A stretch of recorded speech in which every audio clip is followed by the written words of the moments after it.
Welcome once again dear students. अपने इस video में हम बात करेंगे अपने हाफ ईयरली के तौर पर दिए हुए फर्स्ट पार्ट के क्विज़ की और इसके सभी प्रश्नों को हम डिस्कस करेंगे। आइए शुरू करें। This is your first question. Lowest level of technological development shows to which type of human nature relationship. तकनीकी विकास के क्रम में न्यूनतम जो स्तर है मानव प्रकृति का वो किसको दर्शाता है? तकनीकी विकास जहाँ पर सबसे कम हो, ये हमने पढ़ रखा है। ये पर्यावरणीय निश्चयवाद यानी वो शुरुआती दशा है जिसमें मानव का जीवन प्रकृति से ज़्यादा जुड़ा होता है। ट्राइबल सोसाइटीज़ में जहाँ पर तकनीकी का स्तर काफ़ी नीचे होता है। हमारे इस प्रश्न के लिए सही उत्तर एनवायरमेंटल डिटर्मिनिज्म है। नेक्स्ट क्वेश्चन की बात करें, question number 2। This is second question. Human geography is the study of changing relationship between the unresting man and the unstable earth. ये बहुत पॉपुलर डेफिनेशन है।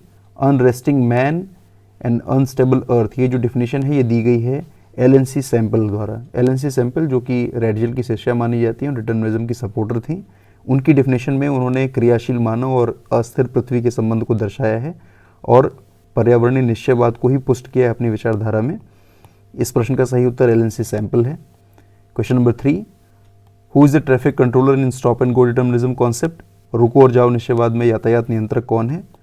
ग्रिफिथ टेलर के दिए इस कॉन्सेप्ट में प्रकृति को प्रधान मान करके प्रकृति को एक महत्ता दी गई है कि प्रकृति वो सीमाएं तय करती है जिसके बीच में मनुष्य अपनी क्षमता के अनुसार विकास कर सकता है। और स्वाभाविक तौर पर वहाँ पर ट्रैफिक कंट्रोलर की भूमिका पर जहाँ पर बहुत सारे सिग्नल्स रेड येलो और ग्रीन के रूप में, स्टॉप एंड गो के रूप में दिखाए जाते हैं, वो प्रकृति वो निर्धारित करती है। अपने सभी प्रश्नों को हमने अपने चैप्टर के क्विज में भी डिस्कस किया है। हम केवल इसके सही प्रश्नों को सामान्य रूप से इसको हल करते चलेंगे। थर्ड क्वेश्चन हमने अभी सॉल्व किया। फोर्थ क्वेश्चन की बात करें, who pointed out Asia's population के बारे में। ये जो कोटेशन है वो किसकी है कि Asia has many places where people are few and few places where people are very many. ये स्टेटमेंट है जॉर्ज बी क्रेसी का, जिन्होंने काफ़ी लंबा शोध किया था एशिया की जनसंख्या के बारे में, क्योंकि एशिया सभी कॉन्टिनेंट्स में न केवल आकार में बड़ा है बल्कि जनसंख्या के मामले में भी सबसे ज़्यादा है। लेकिन यहाँ पर जनसंख्या का वितरण समान नहीं है। इसके असमान वितरण को दिखाने के लिए ही जॉर्ज क्रेसी ने अपने बुक में, जो कि उन्होंने एशिया के लैंड एंड पॉपुलेशन रेशियो के विषय में लिखी थी, बहुत पॉपुलर बुक है, और उसमें वहीं पर ये उन्होंने कोट किया है कि जनसंख्या एशिया में ज़्यादा तो ज़रूर है लेकिन कुछ क्षेत्रों में ही ये संकेंद्रित है जहाँ पर ज़्यादा फेवरेबल साइट्स हैं, और जिन अधिकांश जगह जहाँ पर फेवरेबल सिचुएशन नहीं है वहाँ पर जनसंख्या बहुत विरल है। ये एक तरह का विरोधाभास है। ये स्टेटमेंट है जॉर्ज बी क्रेसी का और ये हमारे टेक्स्ट बुक में भी शामिल किया गया है। ये सही उत्तर है इस प्रश्न के लिए।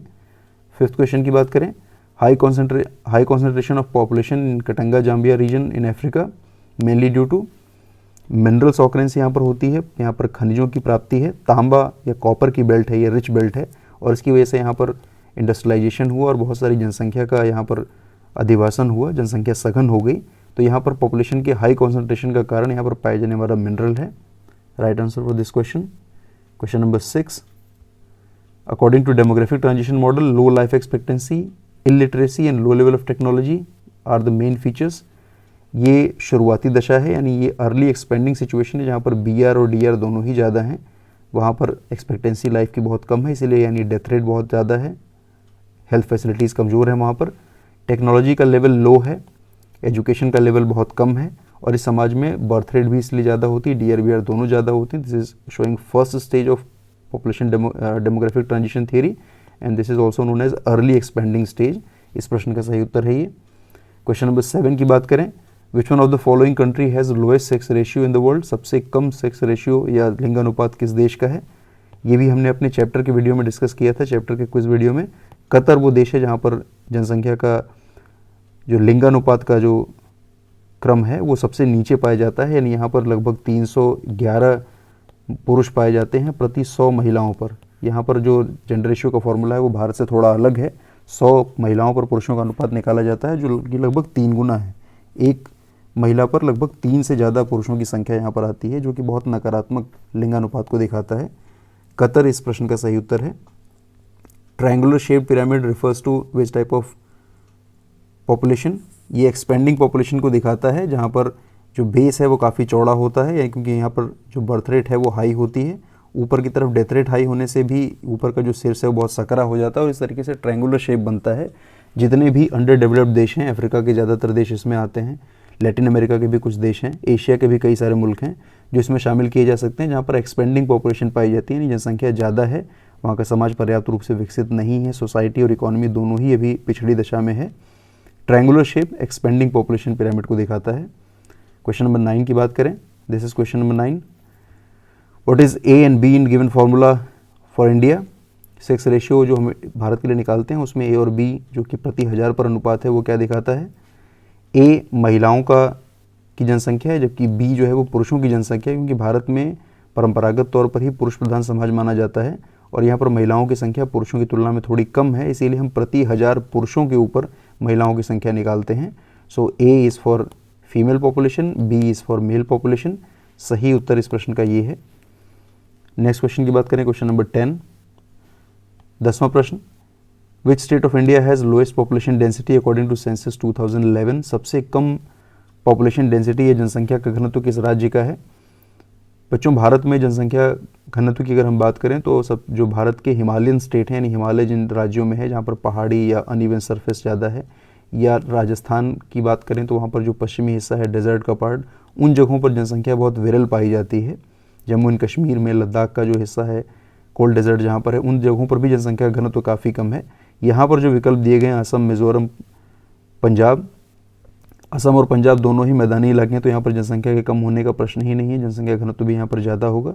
और मिज़ोरम में भी जनसंख्या घनत्व इन दोनों की तुलना में थोड़ा कम है, लेकिन अरुणाचल प्रदेश की तुलना में ज़्यादा है। अरुणाचल प्रदेश जो कि भारत में सबसे कम जनसंख्या घनत्व रखता है, 2001 का जो सेंसस हुआ था उसमें 13% पर स्क्वायर किलोमीटर का पॉपुलेशन डेंसिटी यहाँ का था, जो कि 2011 के सेंसस में, यानी 10 सालों के बाद जो अगला सेंसस हुआ उसमें ये 17 हो गया, 17% पर स्क्वायर किलोमीटर। ये अभी भी बहुत कम है अन्य राज्यों से अगर हम तुलना करें, बल्कि भारत में लोएस्ट है। So this is lowest population density in India, Arunachal Pradesh is the right answer. Next question की बात करें, question number 11। Which state has the highest percentage of rural population as per 2011 census? ग्रामीण जनसंख्या का प्रतिशत कहाँ पर ज़्यादा है? सिक्किम, मिजोरम, राजस्थान, हिमाचल प्रदेश। बच्चों, इस प्रश्न का सही उत्तर है हिमाचल प्रदेश, क्योंकि जब हम नगरीकरण के आंकड़े देखते हैं तो नगरीकरण सबसे कम मात्रा में हमारे जिस राज्य में हुआ है वो हिमाचल प्रदेश है। इसका अर्थ है कि यहाँ पर ग्रामीणीकरण यानी रूरल पॉपुलेशन सबसे ज़्यादा जनसंख्या यहाँ ग्रामीण क्षेत्रों में रहती है। हिमाचल प्रदेश इस प्रश्न का सही उत्तर है। क्वेश्चन नंबर 12 की बात करें, a worker is known as main worker who works at least? वो श्रमिक जो कि कम से कम कितने दिन काम करे कि उसको हम मुख्य श्रमिक या मेन वर्कर का संज्ञा देंगे। इसको समझने का तरीका आसान है, हम जानते हैं कि साल में 365 दिन है, इसको जस्ट हम हाफ कर दें तो ये जो दिन है ये लगभग 183.5 आ जाएगा, 182.5 आएगा, जिसको हम राउंड फिगर में करें तो 183 हो जाएगा, यानी हाफ। साल में लगभग आधे दिन जिसे काम मिलेगा उसको हम मेन वर्कर मानेंगे। हम देखते हैं लेस देन 183 डेज, ये विकल्प गलत है। More than 183 days, more than 185 और 200, ये दोनों विकल्प गलत हैं। ये जो आंकड़ा है, ये जो विकल्प है ये सही है इस प्रश्न के लिए। मेन वर्कर हम उसको कहते हैं जो कि 183 दिन, मोर देन 183 डेज उसको रोजगार मिल जाता है, उसको मेन वर्कर मानते हैं। और इस सीमा से कम यानी 182 या 180 या और कम दिनों में जो व्यक्ति रोजगार करता है उसको हम मार्जिनल वर्कर कहते हैं, सीमांत श्रमिक कहते हैं। मेन वर्कर के लिए हमारा ये सही उत्तर है more than 183 days. Question number 13 की बात करें, what are the causes of migration? प्रवास के कारण क्या हैं? Pull factor, push factor, both of एवं, नन ऑफ दीज। प्रवास, क्योंकि प्रवास कहाँ से हुआ, कहाँ के लिए हुआ, दो स्थान इसमें इन्वॉल्व होते हैं, प्लेस ऑफ डेस्टिनेशन और प्लेस ऑफ ओरिजिन, जहाँ से जनसंख्या जाती है और जहाँ को जाती है उसको हम डेस्टिनेशन कहते हैं। जनसंख्या का आवागमन होता है इसमें स्थायी तौर पर। ये जो आवागमन है, एक स्थान से जनसंख्या निकलती है यानी यहाँ से जनसंख्या हटाई जाती है, तो यहाँ पर पुश फैक्टर यानी धक्का देने का बल भी काम करेगा, प्रतिकर्ष कारक भी होगा, ओ के लिए नकारात्मक कारक है, और डी जो कि अपनी तरफ जनसंख्या को आकर्षित कर रहा है, अपनी तरफ खींच रहा है, उसको अपकर्ष कारक भी काम करेगा, यानी ये दोनों ही इसके लिए सही हैं। उपयुक्त यानी both of above is the right answer for this question. 14 question की बात करें, what is the main reason behind female migration in India? Bharat में महिलाओं के प्रवास का मुख्य कारण क्या है? भारत में पुरुष प्रधान समाज है, अधिकांश रूप में जब विवाह होते हैं, विवाह जो संस्था है उसमें महिलाओं का विवाह के बाद अपने पिता के घर से अपने पति के घर में, नए घर में उसका आगमन होता है, वो प्रवास कर जाती हैं। तो भारत में महिलाओं के प्रवास का जो सबसे बड़ा कारण अभी भी है वो विवाह ही है। ये इस प्रश्न का सही उत्तर है। विच one of the following city receive highest number of migrants, सबसे ज़्यादा संख्या में प्रवासियों को प्राप्त करने वाला भारत का शहर कौन सा है? भारत की आर्थिक राजधानी मुंबई को इस स्थान पर रखा जाएगा जहां पर सबसे ज़्यादा जनसंख्या पहुंचती है रोजगार के लिए, तमाम दूसरे विकल्पों के लिए, जीवन की बेहतरी के लिए। सबसे ज़्यादा जनसंख्या को आकर्षित करने वाला जो शहर है भारत का वो मुंबई है। स्वाभाविक तौर पर इस शहर का आकर्षण बल या पुल फैक्टर सबसे ज़्यादा है बाकी भारत के सभी शहरों की तुलना में। So Mumbai is the right answer for this question. Highest number of migrants जो हैं वो इस शहर के लिए आते हैं पूरे भारत से। क्वेश्चन नंबर 16 की बात करें, which one of the following scholars introduce the concept of human development, मानव विकास के संकल्पना को किस विद्वान ने प्रस्तुत किया था? हमबोल्ट ने, महबूबुल हक ने, एलन सी सैम्पल ने, रेडजिल ने?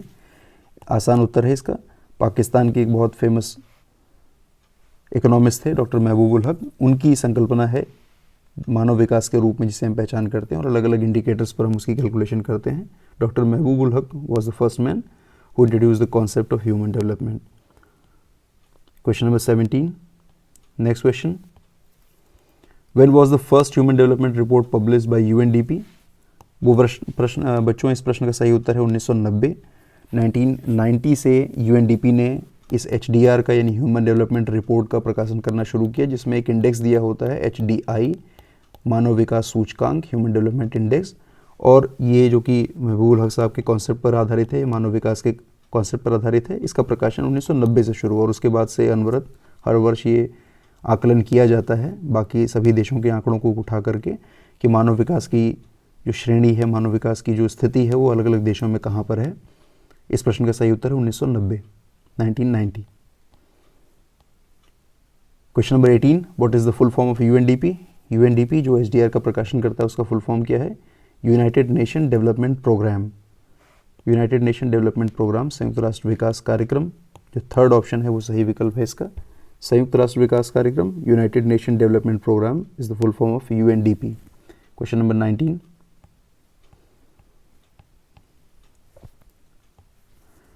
The state having lowest literacy rate as per census 2011, 2011 के सेंसस के हिसाब से सबसे न्यूनतम साक्षरता वाला जो राज्य है वो राज्य है बिहार। हालांकि 2011 का जो सेंसस है इसमें हमको दिखाई देता है कि 2001 के सेंसस की तुलना में सबसे ज़्यादा पॉपुलेशन, सबसे ज़्यादा लिटरेसी रेट में सबसे ज़्यादा इंक्रीज़ करने वाला जो राज्य है वो बिहार ही है।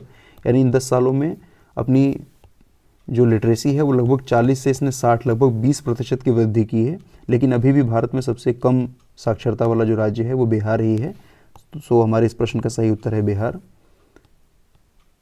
ये 40 और 60 के जो आंकड़े हैं ये राउंड फिगर में करके दिए गए हैं, एक्चुअल आंकड़े थोड़े इससे अलग हैं, लेकिन मोटे तौर पर उनके बीच का जो अंतर है 2001 टू 2011 का जो रिपोर्ट है उसमें लगभग 20% का इंक्रीज़ है बिहार के लिटरेसी रेट में। लास्ट क्वेश्चन की बात करें, question number 20, here is the question, which state of India has the highest HDI in HDR 2006? HDR 2006 के आंकड़े आपके बुक में पब्लिश हैं, इसलिए उसी आंकड़े को इस्तेमाल किया गया है। 2006 के HDR में भारत में HDI सबसे ज़्यादा जिस राज्य की थी वो राज्य था केरल, और ये स्थिति आज तक बरकरार है। हाल फिलहाल के अगर आंकड़े उठा करके देखें तो अभी भी केरल लगातार मानव विकास सूचकांक में यानी HDI में भारत के सभी राज्यों की तुलना में सबसे आगे है, क्योंकि यहाँ पर लिटरेसी रेट भी अच्छी है, पर कैपिटा इनकम थोड़ी कम है बाकी नॉर्थ के कई सारे स्टेट्स की तुलना में, लेकिन इसकी भरपाई वहाँ पर जो बेहतर हेल्थ फैसिलिटी है उसकी वजह से हो जाती है, लाइफ एक्सपेक्टेंसी वहाँ पर बेहतर है। और हम जानते हैं HDI जो है वो इन तीनों इंडेक्सेस पर निकाला जाता है, तो केरल इन सभी में सबसे बेहतर है, सर्वोत्तम उसका रिकॉर्ड है। और 2006 और उसके पहले से भी और उसके बाद अभी भी केरल की स्थिति HDI में भारत में नंबर 1 पर है। बच्चों, इस तरीके से हमने सभी उन 20 प्रश्नों को हल कर लिया है जो हमने अपने इस हाफ ईयरली पेपर के लिए दिए थे। आज के लिए इतना ही, धन्यवाद।